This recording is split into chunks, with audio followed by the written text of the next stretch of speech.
So, ayan. Good evening and good day to everyone. Tayo magluluto ng pansit bihon. Ay, hindi pala bihon ito. Ito ay fresh noodles.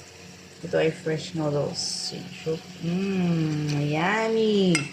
And then, this one is the ingredients. This one is the ingredients. Potato, bell pepper, and carrots. Wala kasi akong cabbage, kaya ganito na lang. Dinamihan ko na lang siya ng sibuyas para masarap. And then, these are the noodles. This one noodles is naluto na ito. So, hindi ko siya masyadong lulutuin para masarap.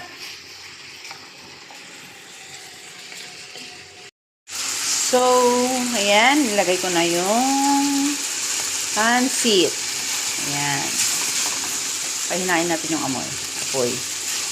Oh, yummy, yummy.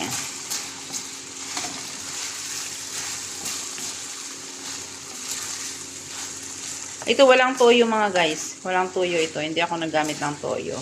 Ang ginamit ko lang ito ay baharat. Yung tinatawag na baharat. Dito. Ito yung baharat kasi ito yung all ingredients ay nandun na siya. May magic sarap na rin. May ano na siya.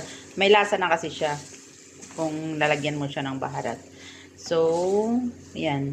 Kaya siya nagkulay kasi yung ano, yung nilagay kong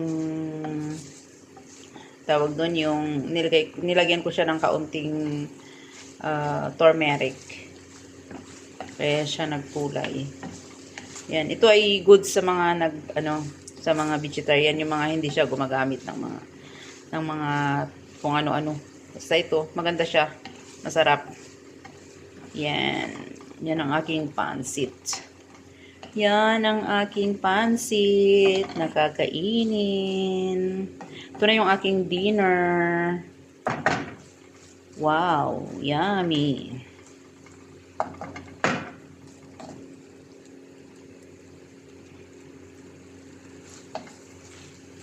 Yummy, yummy.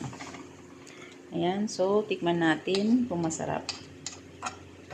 Kung okay yung kanyang lasa.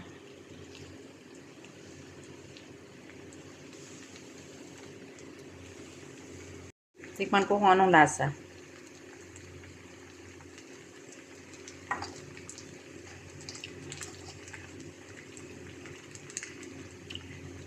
Sarap.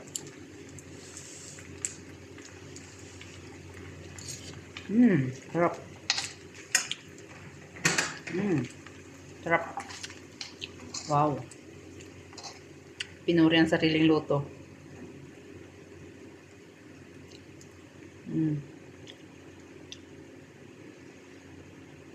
Sarap po.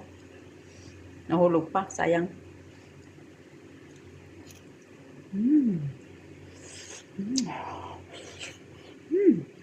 Yummy. Bye-bye. This is my video this day. Bye-bye for cooking. Nilagay ko na to sa plato ang aking nilutong pansit.